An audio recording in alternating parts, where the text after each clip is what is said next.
What's good, guys?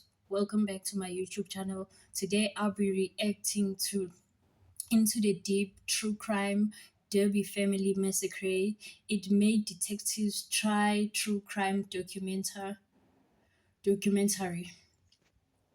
So I'm very excited to be reacting to these guys.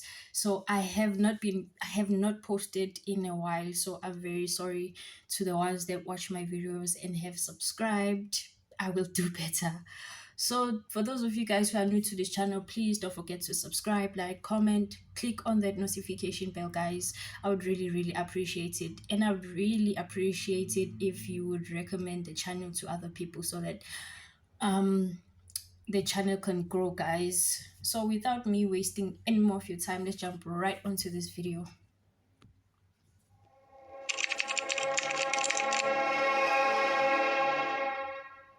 They say that every child deserves a parent, but not every parent deserves a child.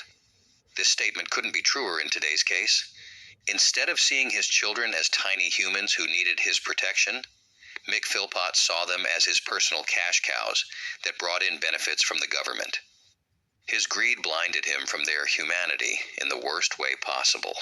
He was fame-hungry, narcissistic, and diagnosed as a psychopath who made everyone's life around him a living hell.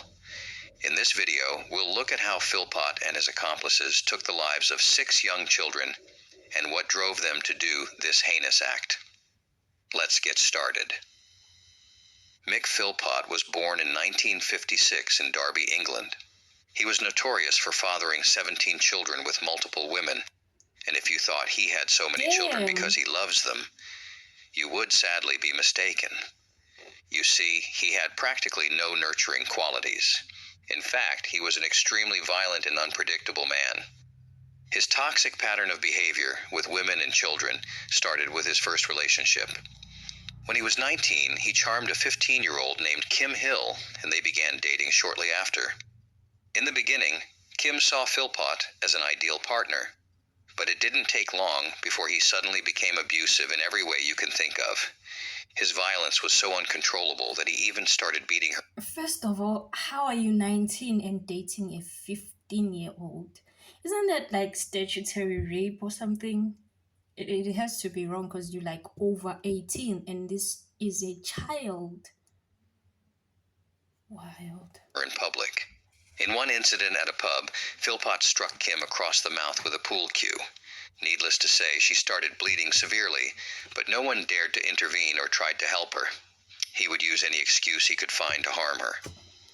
For example, once Philpott broke her arm and fractured her kneecap with a hammer when she paid too much attention to a baby she had been minding. As a British Army member, he would baselessly accuse her of infidelity when he returned from postings and physically assault her. He also shot Kim in the groin with a crossbow one time because he felt her dress had been too short. This man is Kim, just still crazy. in school, often lied about the cause of her injuries to protect Philpott. After 2 years of abuse, in July 1978, Kim plucked up the courage to send Philpott a breakup letter. In response, Philpott went AWOL from the Army and broke into Kim's home. He attacked her in bed, stabbing her 27 times with a 9-inch knife. According to Kim, he told her menacingly, "If I can't have you, no one else will." That's When Kim's mother intervened, Philpott I just never understand the people who say these kind of sentences like, if I can't have you, no one else can, blah, blah, blah. Just breaking into someone's house and stabbing them 27 times is just crazy. That is wild. My God. stabbed her 11 times. Both Kim and her mother barely survived the attack. Despite being badly injured, her mother, who was a nurse, crawled to a phone and raised the alarm. Paramedics arrived to find Philpott on the stairs, still holding the bloody knife. He told them, "I wouldn't bother. She's a goner. I'd done a good job on her." Kim actually died twice in the ambulance and on the operating table as surgeons battled to save her life. Philpott had slit her stomach open and stabbed her on the back, arms, and legs. She suffered collapsed lungs and a punctured bladder, kidney, and liver.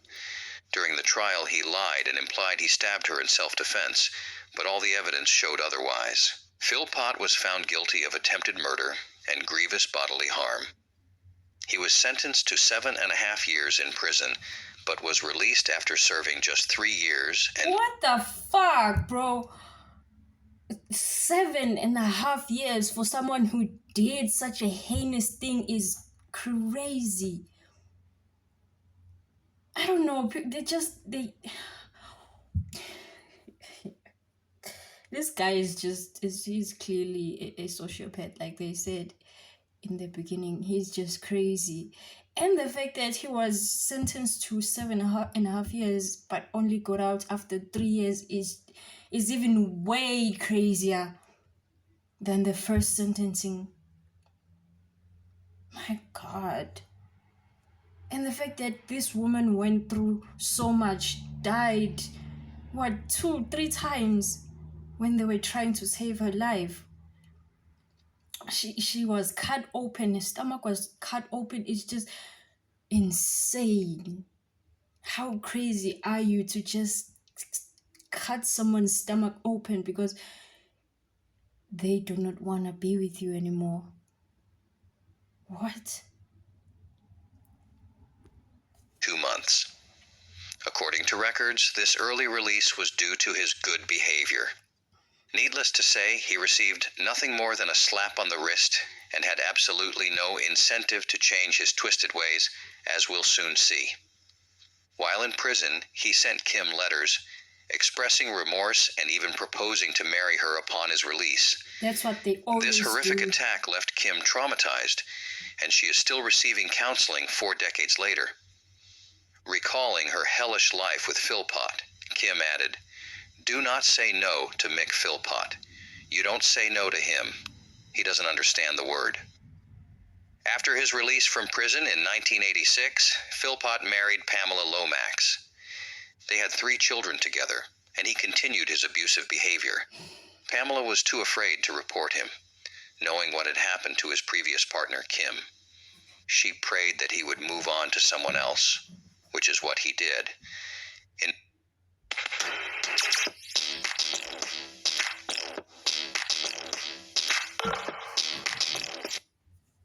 She prayed that he would move on to someone else, which is what he did. In 1993, Philpott, then 37, began a relationship with a 14-year-old girl named Heather Keogh. Pamela left him after discovering the affair. The teenage Heather ran away from her parents to be with him on her 16th birthday. Isn't that rape again?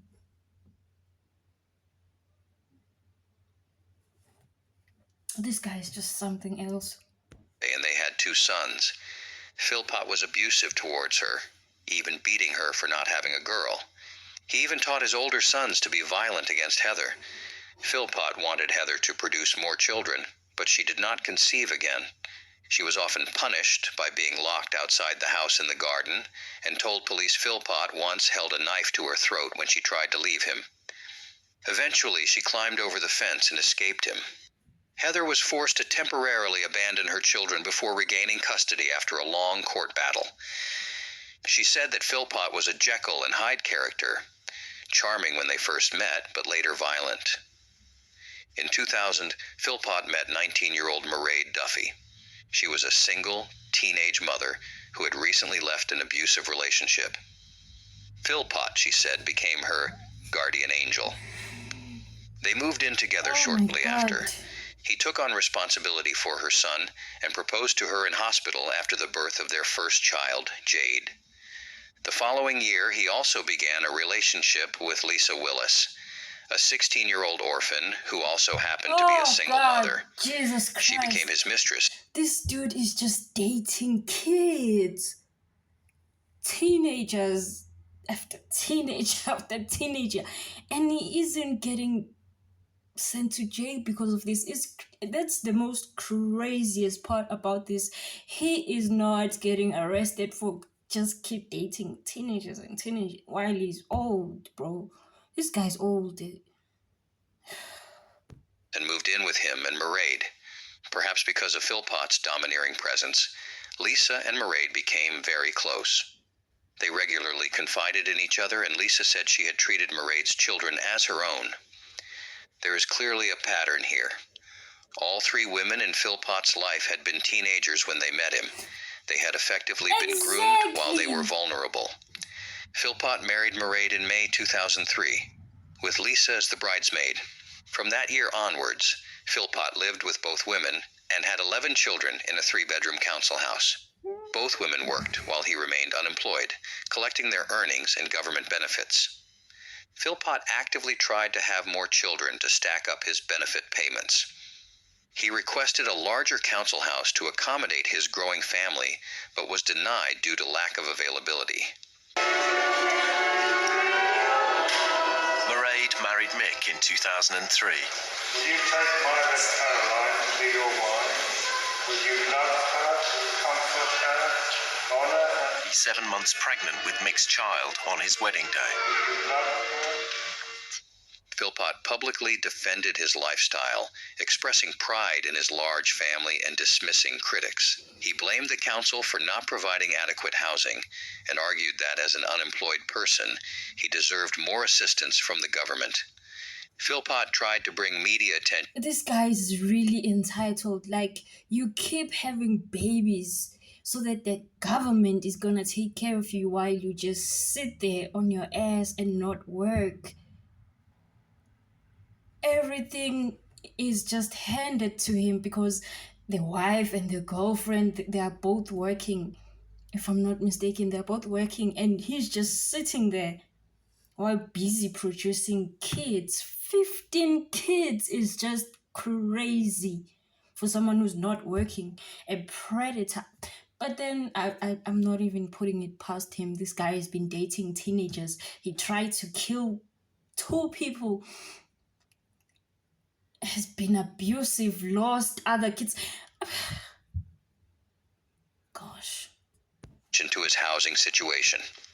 He appeared on the Jeremy Kyle Show in 2007, a program similar to the Jerry Springer Show. On the show, Philpott defended his lifestyle and unemployment, claiming he couldn't get a job due to media coverage and his criminal record. He became agitated when questioned about his parenting and job prospects, which led to an argument with the host, Jeremy, over his irresponsible lifestyle. On the show, insisted he had undergone a vasectomy. He defended himself in typically heated fashion, making an offensive gesture and telling the host, "Talk to that, pal. Talk to that." Philpott introduced his wife, Mairead, and his second wife, Lisa Willis, on the show, openly acknowledging his unconventional living arrangement. He claimed he didn't care what the public opinion was about his lifestyle and large family. Philpott also said he was prepared to divorce his wife to marry Lisa, and then divorce her simply so that she would not feel left out because she did not share the Philpott family name. He went on to have 2 more kids after it, and was dubbed Britain's biggest scrounger. After it was revealed, he was raking in £25,000 a year in benefits. So Philpott's plan to gain public support for a larger house was unsuccessful. Today I want to discover the man behind the headlines and uncover the truth about the guy who has been branded Britain's biggest scrounger. Listen, you're going to criticise my family, pal, and my kids.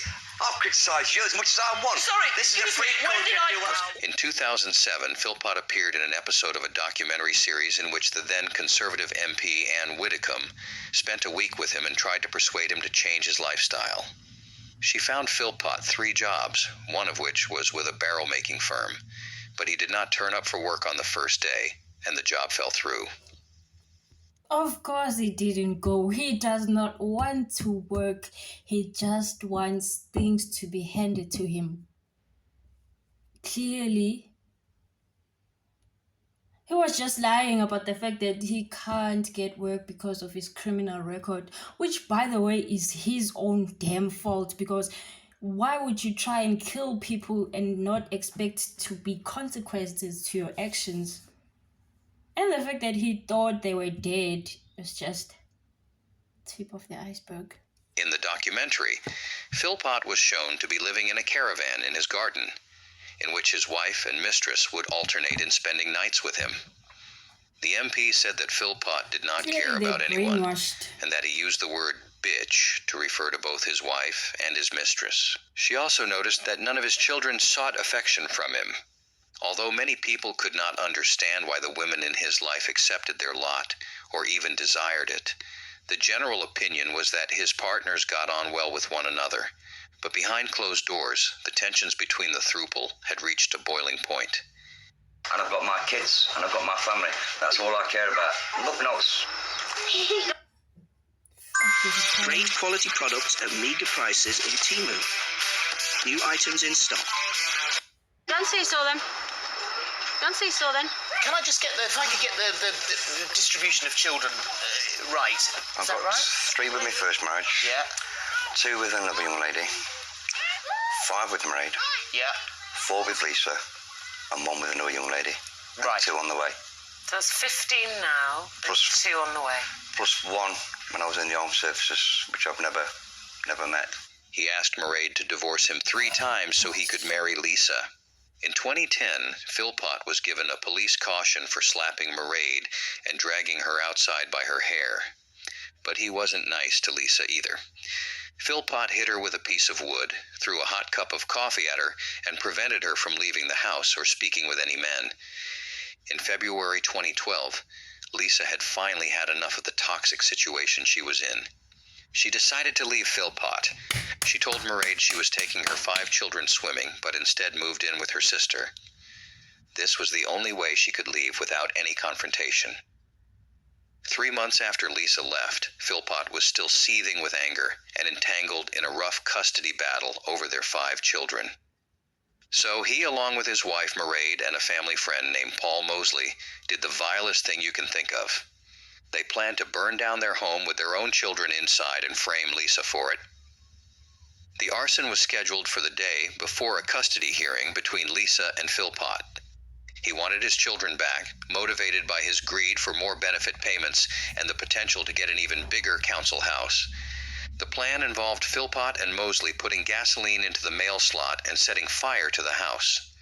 Then Philpott would swoop in and rescue his 6 children from the fire, making himself look like a heroic father and win the custody battle.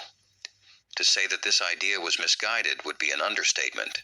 On May 11, 2012, at 4 a.m., Philpott's plan to set fire to his house went tragically wrong. The fire spread much faster than anyone expected. It resulted in the deaths of 6 children.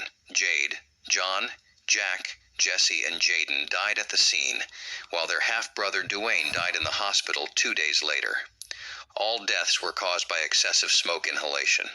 Fire investigators reported that temperatures in the upstairs bedrooms exceeded 500 degrees Celsius, leaving no chance of survival for anyone in those rooms.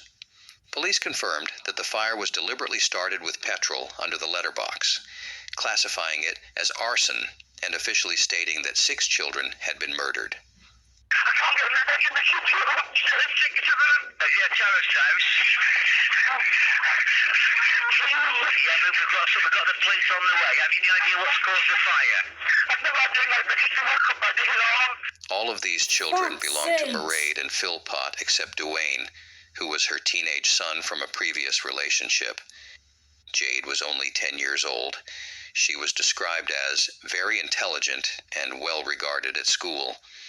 9-year-old John was cheerful, smiley, and polite. Jaden, a 5-year-old, loved lots of cuddles from family and friends. Shy and bashful Jack, 7, was the quietest sibling and a delight to be around. Jesse, 6 years old, was described as a loud character in the family. Duane, the eldest victim at just 13, was described as a charming and caring young boy who was a protector for his younger brothers and sister. Nobody in the community had the slightest clue that a father could do such a thing. Many people who knew and socialized with Philpott and his family defended his lifestyle, saying negative representations of the area, and the man did not live up to the reality. One local, Bobby Sutherland, was inspired to set up a charity to help pay for the funerals of the 6 children, whom he claimed Philpott loved desperately. Fighting back tears as he stood in the street outside the fire-ravaged family home, he said at the time, "Yeah, they can slag him off, but he loved his kids. Yeah, you make mistakes, but you don't deserve that. Nobody deserves that." This shows just how good Philpott was at manipulating the people around him and maintaining his image as a good husband and father. At first, Lisa Willis and her brother-in-law were questioned, but they were quickly cleared of any suspicion. Meanwhile, witnesses reported that Philpott behaved strangely for someone who had recently lost several of his children and appeared to like the media attention. A mortuary manager said Philpott... I mean, of course he likes the media attention. The guy is crazy. He's a psychopath. I feel like I should just call him every name that's just out there. Because who the fuck does this? Make it make sense. The fact that you were gonna put petrol there, set it on fire, and just run into the house like this savior or superhero or whatever the fuck you wanted to do. Oh my god, this is just getting on my nerves. Engaged in horseplay. And you killed, was it 5, 6 kids? Horrible, horrible person. You're horrible. God damn. When he went to view his children's bodies, even putting a family liaison officer in a headlock during one visit. As part of their investigation, the police organized a press conference where Philpott and Mairead spoke. During this conference, Philpott thanked various people for their support and announced their decision to donate Duane's organs to save the life of another child. He expressed gratitude for the community's response and requested privacy for his family, asking that all questions be directed to the police.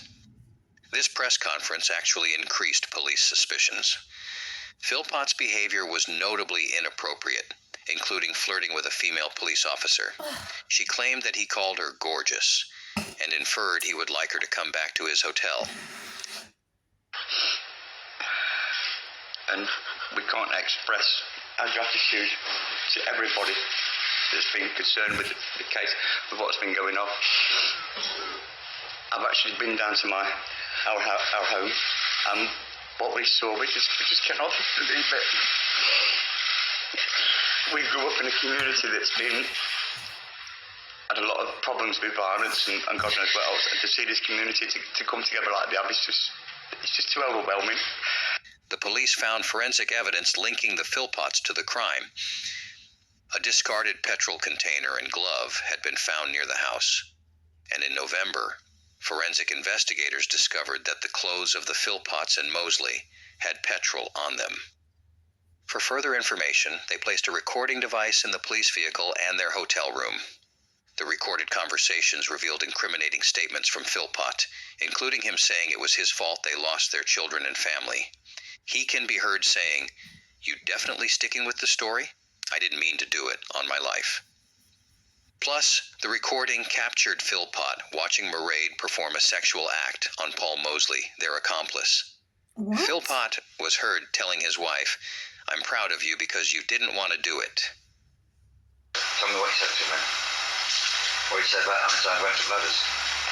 I almost can't how many times I went up the ladders. What did you say about me trying to go in? You tried everything you could to get in. Like I said to him, I wanted to run through the flames up the stairs. What did you cry when you were saying it? How bad? Not really, really bad, but I did cry. That's hysterical. Let me go then. You want this? It's my fault that our family's gone. It's my fault we lost our children. It's my fault we lost the other part of children. It's my fault we lost Lisa. I should have seen it all coming though. It is my fault. Of course Pep it is. Summer Must-Haves 101. Must have fun. Must have joy. There's a fingerprint on the window. That's it. A few discrepancies. That's all it is. When we shake it back, I said we were going to go out for a drive at night. I can't remember saying that. Vicky said you were stoned. That's it, we didn't smoke. In police interviews, Mosley said he had sex with Mairead over a snooker table hours before the fire broke out. It's believed this act was encouraged by Philpott to keep Mosley loyal to their cause. Philpott even admitted having 3 or 4 sexual encounters with his wife and co-defendant Paul Mosley not long after his children's deaths. These recordings, along with other evidence such as an unused ladder found at the back of the house, intended for the planned rescue, also implicated Philpott, Mairead, and Paul Mosley in the arson plot. On May 28, 2012, Philpott and Mairead were arrested on suspicion of murder. They were formally charged with murder 2 days later. On November 5, 2012, Paul Mosley was also arrested on suspicion of murder after forensic examination revealed petrol on his clothing. The trial heard that Mosley had been bragging to a number of people about being a suspect, including on internet dating sites. Whatever Mosley's role, it seems that Philpott was keen to keep him on side, and police believe coercion may have been involved. In December, Mosley's charge was reduced to manslaughter. The murder charges against Philpott and Mairead were also eventually downgraded to manslaughter. Evidence showed that while they didn't intend to kill their children, they planned to frame Lisa for endangering the family in order to gain custody of her children. Their motivation was not solely revenge. More children meant more benefit money and potentially a larger house. On April 2, 2013, the couple, along with Paul Mosley, were found guilty of manslaughter for the deaths of the 6 children. Philpott received a life sentence with a minimum of 15 years in prison. Mairead and Paul Mosley each received 17-year sentences, with a minimum of 8.5 years to be served. Mairead later appealed against her sentence, but judges ruled the original term reflected the immeasurable harm she had caused. Court of Appeal judges said petrol found on her clothes showed she had participated in setting the fire, which had not been a spur-of-the-moment plan. She had also lied after her arrest, the judges said, and continued to hide the truth during her trial. In her sentencing remarks, Mrs. Justice Thirlwall said it was clear the fire was Philpott's idea, but she said Mairead's children died because she put her husband first. We therefore have come to the view that this sentence cannot be criticized. Imagine this woman just got dragged into all of this. Now she's in prison because of all of this. Oh my God. This is just a crazy story that's just got me very... I don't like this guy. The judge was careful in reaching the conclusion she did. She gave very cogent and clear reasons for it. She assessed against her primary findings of fact the blameworthiness of Mairead Philpott and arrived at a sentence that reflected that very severe degree of blameworthiness, together with the immeasurable harm she had caused by the killing of her 6 children, for whom, like any other mother, she had an absolute responsibility. We have, after an examination of the circumstances and a careful consideration of the judge's ruling, come to the conclusion without any hesitation that this appeal must be dismissed. In November 2020, Mairead was released after serving half her term. She was eligible to be released on license and taken by convoy to a halfway house. According to a source for The Sun, her convoy was like one given to a celebrity rather than a mom who killed her 6 children. Mairead was also given a new identity for her protection. The Center for Crime Prevention described the release as appalling and called for killers to serve their full sentences for such crimes. Paul Mosley, too, was released from prison in May 2021 after serving half his sentence, but returned to prison in 2022 after breaching terms of parole. In November 2023, he was released again. The parole panel stated, "The panel was satisfied that imprisonment was no longer necessary for the protection of the public." So while Mairead and Mosley are free, Philpott is still in prison completing his minimum sentence of 15 years.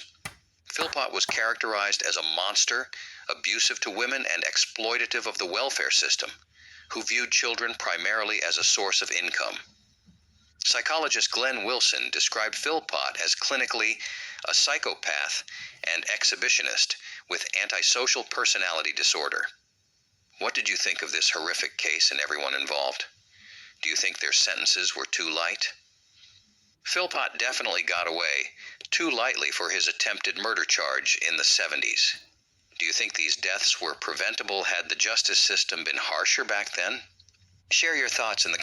I feel like, yes, I do feel like he shouldn't have got like 7.5 years in the first attempted murder case. And the fact that he got out after 3 years was the most insane part to me. Wild. Of course, a person who has attempted to murder 2 people, cut her stomach open, would do it again, would do something crazier after that, like thinking of a plan that I would just set fire and then go inside like some sort of a hero and rescue my kids, because then the woman who took them, my wife, would seem incompetent of taking care of them so that I can have them back just because I want to benefit from them. Oh gosh, that just gave me headache. Saying all of that just gave me a headache. This guy really deserves to just stay in prison and not come out, because he knows how to get these teenagers, first of all, because he only dated teenagers, teenager after teenager after teenager. So he knows how to and what to say to these teenagers so that he can manipulate and brainwash their minds. Oh my God, that was wow. Oh, I'm glad he's in prison. I really am glad, because those poor kids died for no reason because of his psychotic. Guys, I really enjoyed. I don't know, did I enjoy reacting to that? Probably not. But for those of you guys who have not, please don't forget to subscribe, like, comment. I really appreciate it when you guys comment, because it gives me feedback on what to fix on my channel and what you guys enjoy and all of that. So I will see you on the next video.